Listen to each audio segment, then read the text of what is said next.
a collision if the cars collide and rebound, such that B moves to the right with a speed of 2 meters per second. If A and B are in contact for 0.5 seconds, find the average impulse force which acts between them. So first we're going to plug everything we have into the conservation of momentum equation to find VA of 2. So first we have, I'm going to convert the megagrams into kilograms. So that would be 20,000 kilograms times 3 meters per second plus 15,000 kilograms times negative 1.5 meters per second, because B is going in the opposite direction, is equal to 20,000 kilograms times, so VA of 2 plus 15,000 kilograms times 2 meters per second. So when plugging this into the calculator, we get 20,000 times 3, which is 60,000, plus 15 times negative 1.5, which would give us negative 22,500. 22,500 is equal to 20,000 kilograms plus 30,000. And to solve for VA of 2, we are going to move 30,000 over and add everything together. So that will give us 60,000 minus 22,500 minus 30,000.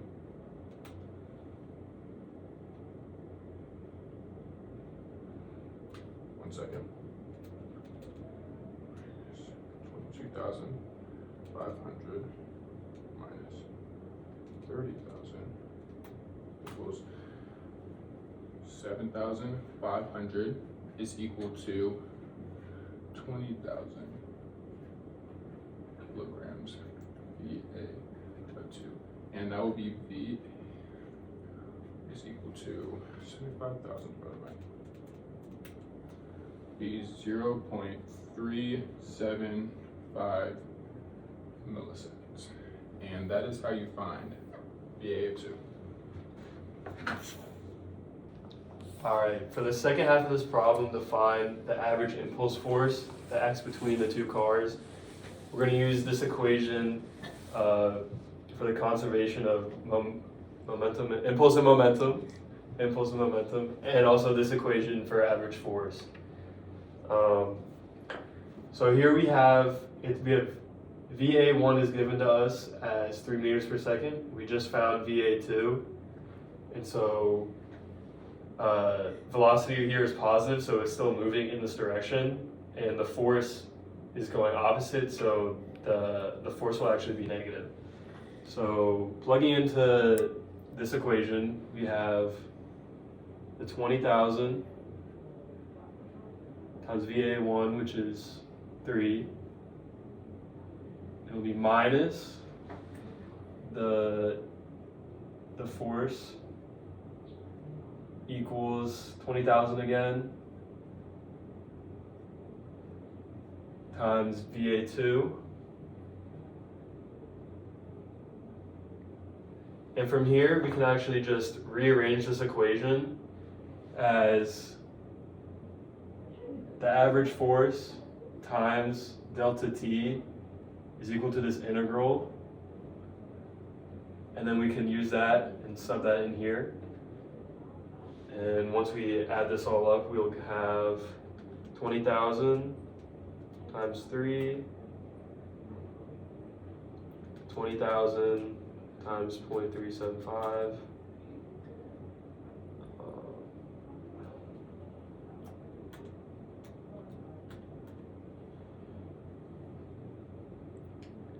And once we sub that in, we'll have F average times the change in time, which is 0.5 seconds, equals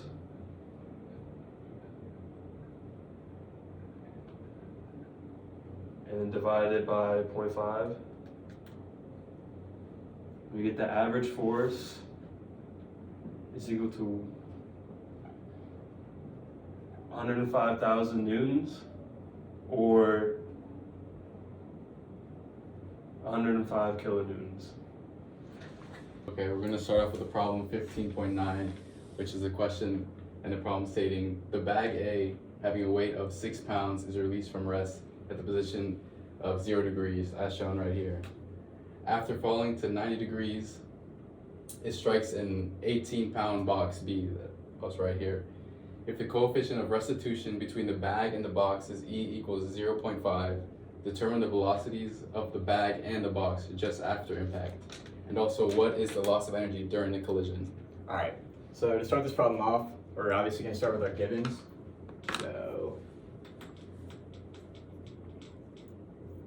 So first, we have our masses and our velocities. So I'm going to start with our mass of the bag. So it's in pounds, so we have to convert the pounds to mass. So we have to do 6 divided by 32.2. And then for the box, we have to do the same thing because it's also in pounds. So we have 18 divided by 32.2. And then for the velocities of the bag and the box, in the beginning, they are both at rest. So velocity of A naught, 0 meters per second, and the velocity of B naught is 0 meters per second. And so with our givens right there, we're gonna start by using the conservation of energy formula, which is Q1 plus V1, which is really just kinetic energy plus potential energy, equals T2 plus V2.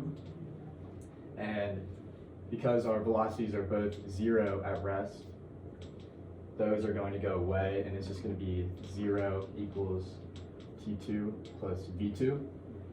And so plugging in our values, we have 0 equals 1/2 of our mass value, which is 32.2 times, and this is for the bag in the beginning, times our velocity of the bag right before it's hitting the box. And this is our potential energy of the bag right before it hits the box. So we have 6, which is mass times gravity, which is just the pounds, which is the weight. So we have 6 times 3, and the 3 comes from the length of the rope, or I guess like the datum that we're using. And so once we do this algebra, we get our VA1 value of 13.89 feet per second. And so with this value now, we're going to go to our conservation of momentum equation, which is MV is VB1 plus MA VA1 equals MB times V B2 plus NA times VA2. And so plugging in these values will give us 6 over 32.2 times 0, so this is actually just going to go away, plus 18 over 32.2. Oh, I'm sorry, this is going to be 6 over 30 because this is the mass of the bag. 6 over 32.2 times 13.87. That's the velocity we found right there. This is going to equal, run out of space. It's going to equal 18 over 32.2 times the VB2 value. And I'm running out of space, so I'm just going to write it down here. Plus the 6/32.2 and the VA2 value. So we're looking for our final, so the velocity of the box after the collision, after the impact, and the velocity of the bag after the impact. And since we have one equation and two unknowns, we're gonna set the velocity of the bag after the impact in terms of VB2, and that's just gonna look like VA2 equals 13.91 minus 3.01 VB2.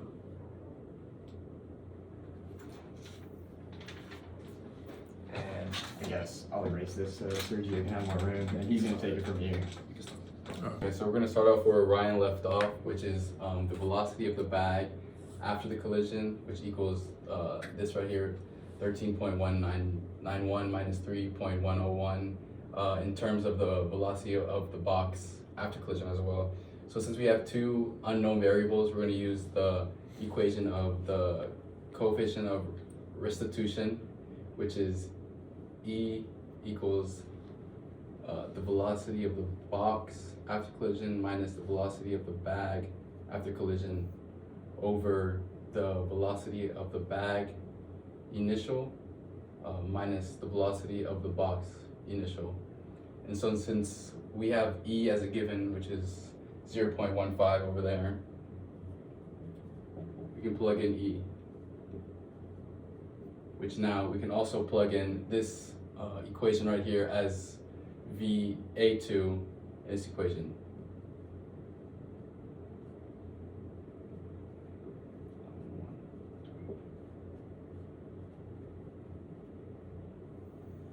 And so VA1 and VB1, we know the values for those, so those are given, and after we do the equations for that, we get at the bottom 13.89. So doing algebra, yeah, we get we can get the terms of VB2 equaling 5.19. And since we have a value now for VB2, which is the velocity of the box after the collision, we can now plug this value back into the coefficient of restitution equation.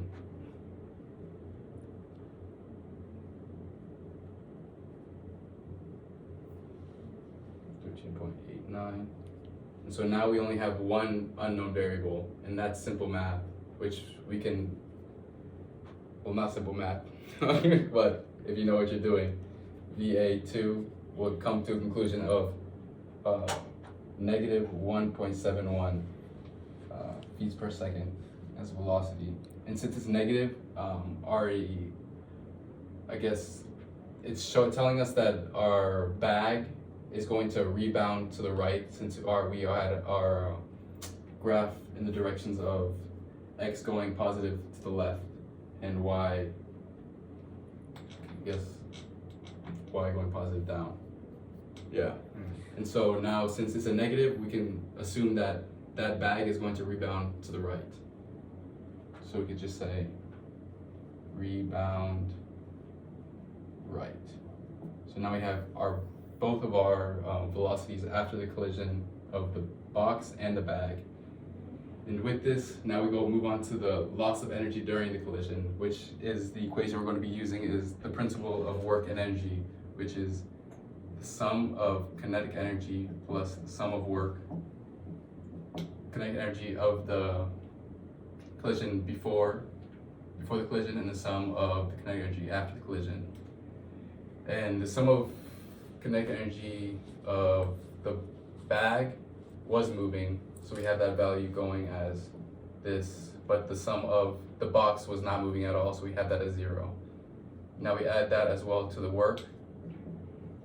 We also have the sum of the bag after the collision plus the sum of kinetic energy of the box after the collision. And so with these, we can plug in our values each individual value and subtract the kinetic energy of the bag to this side of the equation to find work, which is in total going to come out as negative 10.1 feet per pound, which is the energy lost during the collision. I'm James Manuel, and we're going to be going over fundamental problem 15 from chapter 15. And the problem says the 30-pound package A has a speed of 5 feet per second when it enters the smooth ramp. As it slides down the ramp, it strikes the 80-pound package B, which is initially at rest. If the coefficient of restitution between A and B is 0.6, determine the velocity of B just after impact. So the first thing you want to do in this problem is you need to find the velocity of A immediately before it strikes box B. But the thing it gives you is it gives you the velocity at the top of the ramp. So what you're going to need to do is you're going to need to find the velocity of A at the very bottom of the slope using the law of conservation of energy, and that is potential energy plus kinetic energy is equal to the final potential energy plus the final kinetic energy. And potential energy is just weight times height, and then kinetic energy is 1/2 mass velocity squared. So let's set this up. So first we got to write down our given values.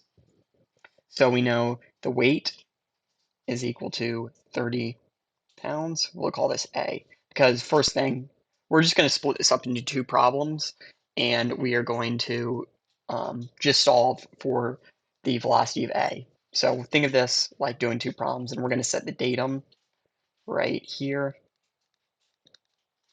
That'll be important in a second. And we know that the height is 10 feet because that's where we set the datum. We know the initial velocity of box A is 5 feet per second. And we know the weight, or not the weight, the mass of the box is 0.932 slugs. We found that by dividing the 30 pounds by 32.2 feet per second squared. So let's do this. So we have 30 pounds times 10 feet for the potential energy plus 1/2 0.932 slugs initial velocity, so that will be 5 feet per second, equals 0, because when the box slides down the ramp, it no longer has potential energy because the height is at 0. So there will be no potential energy, plus 1/2 mass didn't change, and then the final velocity of box A. Oh, eraser's too big. What am I doing? All right, so now that will be 300 plus 11.65 is equal to 1/2 0.932 b squared. Forgot, you got to square this. Very important. So solving it out, we'll get the initial velocity. We'll find technically final velocity because we're splitting this up into 2 problems.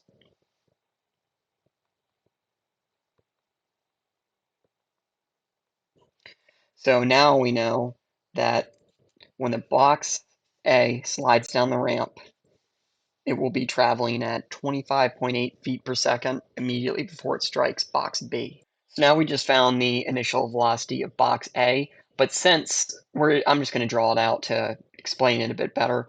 We'll say this is box B, and this is box A. So we know it's traveling in this direction. So we will go ahead and say the initial velocity of box A is negative. We'll say it's 25.8 0.86 feet per second. And this one is 0 feet per second. And then we'll just say that this is the x and this is the y-axis, and this is the plus direction. So it's traveling opposite that, so it's negative.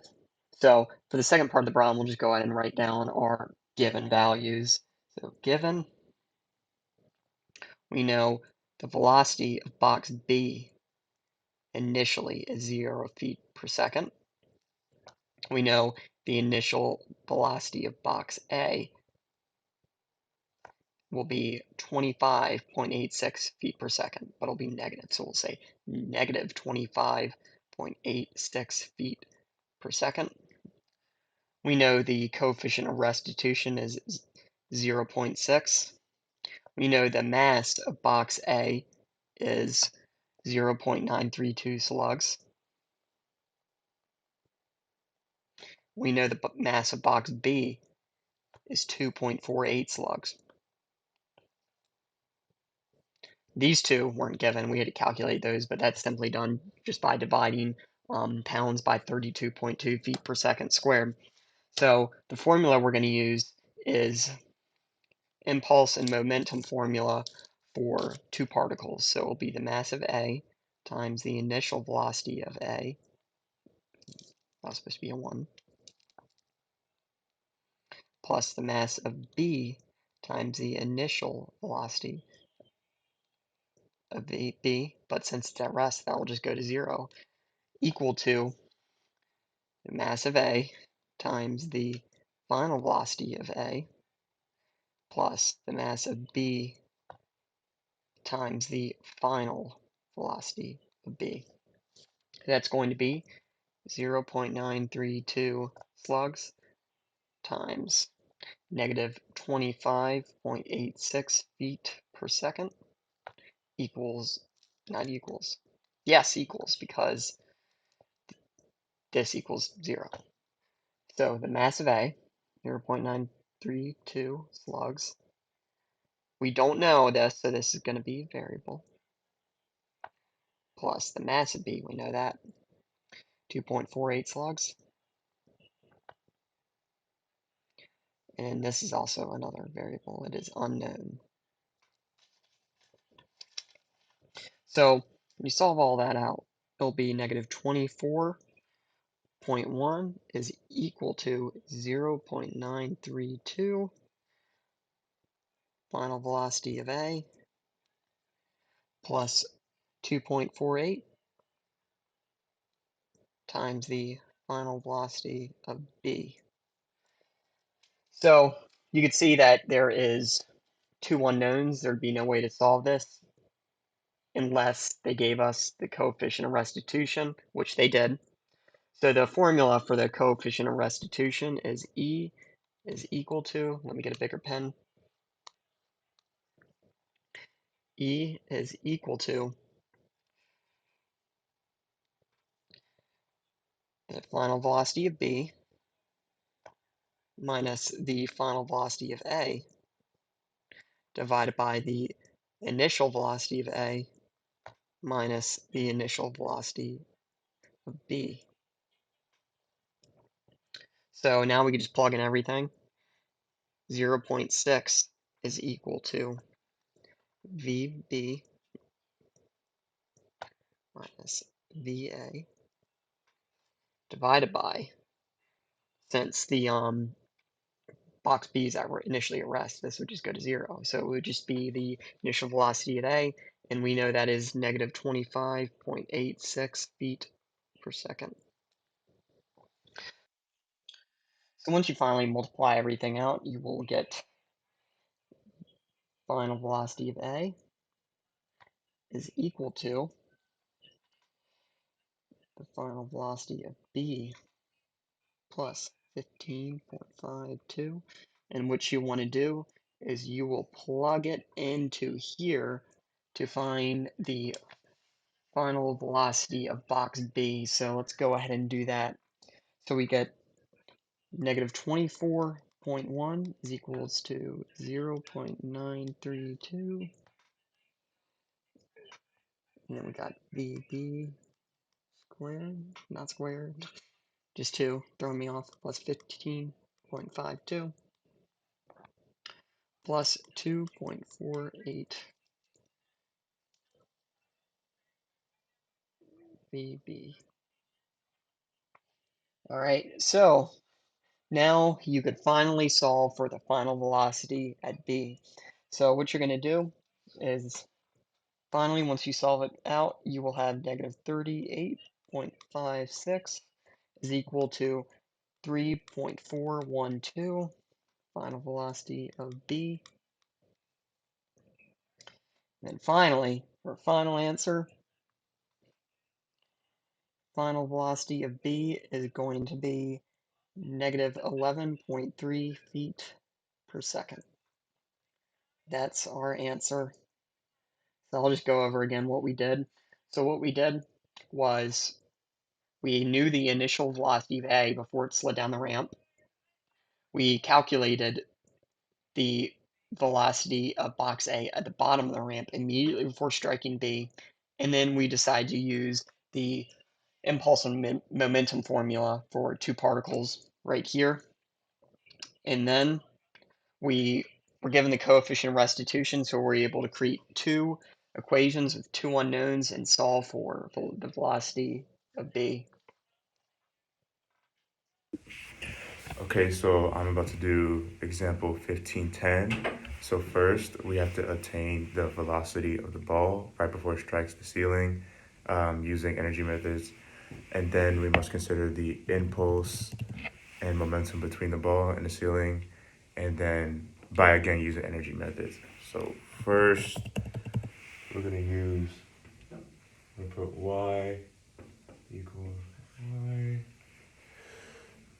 0, and then we're going to use this equation that they gave us, and then we're going to put m equals 1.25 as our m value, and then we're going to use this equation, t sub 0 plus v sub 0 equals t1 plus v sub 1.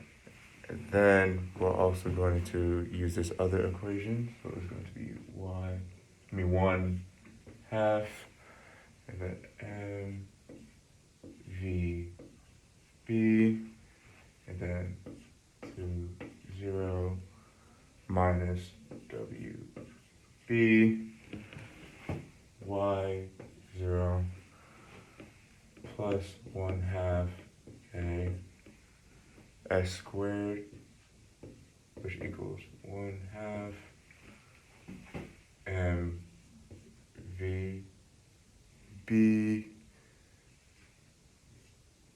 and then you're going to put 2 on the top, 1 on the bottom, and plus 0. And then when you plug into those equations, you're going to have 0 minus 1.5 times 9.81, which is there for gravity, and then newtons, another parentheses. They're gonna have our value from here, which is 1.25, and then you're gonna add plus 1 half, and then you're gonna bring in the value that's given right here, 800, and then you're going to put you're going to put the units. Then you're gonna put 0.25, which is this value minus the 1, 0.25, and then all that is going to equal 1 half 1.5 kg, and then VB 2, 1. And then when you do math and you simplify all that out, you should get VB1 equals 2.968 ms.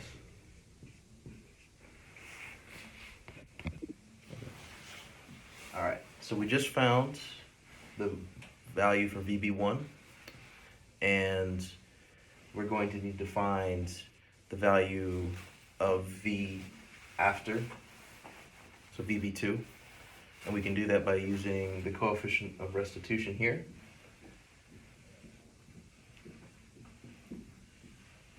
We can do that like this.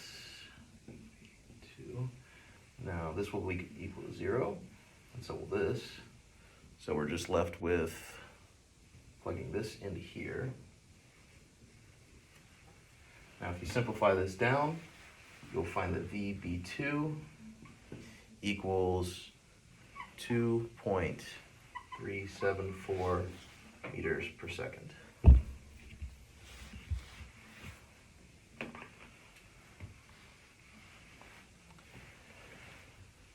Now we can reapply conservation of energy with this value.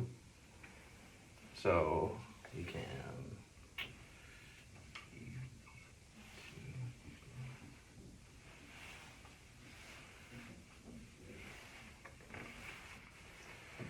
can go ahead and write that.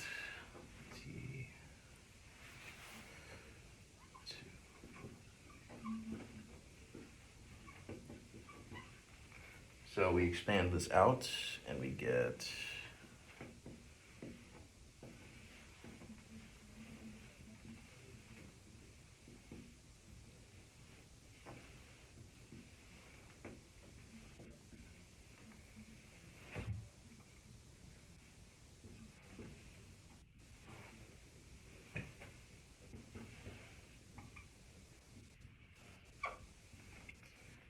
now we just plug everything into this, and we can get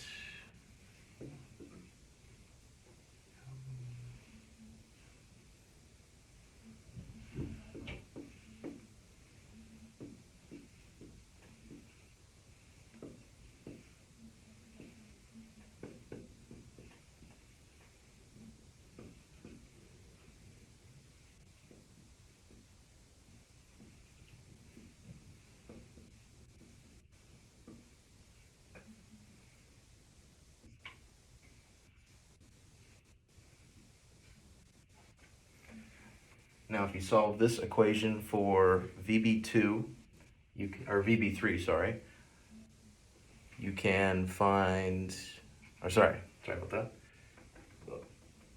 Did that wrong. You need to find S in here.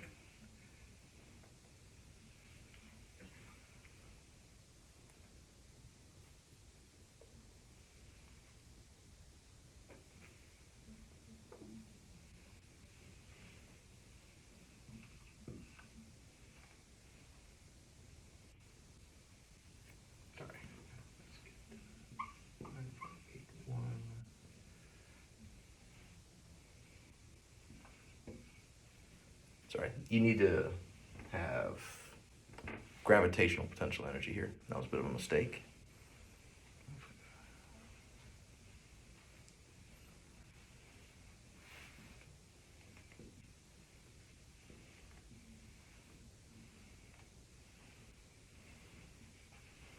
So if you solve this equation for S, you will find that it equals 0.237 meters.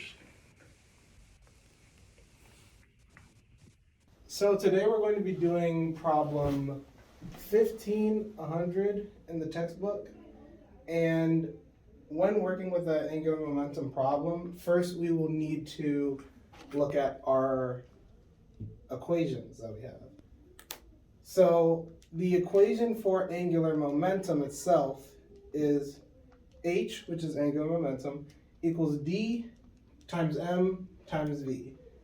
What these stand for, D is distance, M is mass, and V is velocity. Next, we have our principle of angular impulse and momentum equation, which we'll be using for this problem. Well, we would be using both, actually. And the equation for our principle of angular impulse and momentum is the angular momentum initial plus the integral of impulse, with our limits being t1 and t2, meaning time within the problem. And that equals our angular momentum final. Now, let's head on to the actual problem, or diagram here. So in the problem, we're given these values. For our mass, we have 10 kilograms. For our impulse, we have 3t squared plus 5t plus 2 Newton meters. We also have the distance, which would be right here, 1.5 meters, and our velocity at 0 seconds, which is 2 meters per second. For this problem, we need to find our velocity at 2 seconds. Okay, so to start solving this problem, we first write down our principle of angular impulse and momentum. We can use this because it's only one body that we really have to worry about. And we're going to replace the momentum with the equation that it represents, which is dmv. So we have d, make sure I write bigger, dmv naught plus from t1 to t2, we have a momentum, or torque in this case, equals dmv final. We can plug in our givens, so we have 1.5 meters times 10 kilograms times our v naught is 2 meters per second. Then we can add the integral from 0 to 2 seconds of the function for the torque, which is 3t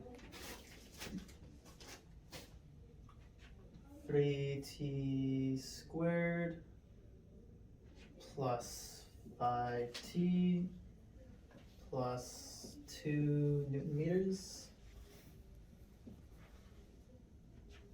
equals the final angular momentum, which is, we have 1.5 meters times 10 kilograms times the v final, which is what we're solving for. So we can simplify and calculate our integral, which gives us 30 plus, we have 3t cubed over 3 plus 5t squared over 2 plus 2t from 0 to 2.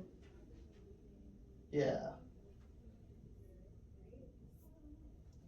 Equals 15 VF. And then we can simplify the integral, plug in our bounds. We get 30 plus 22 equals 15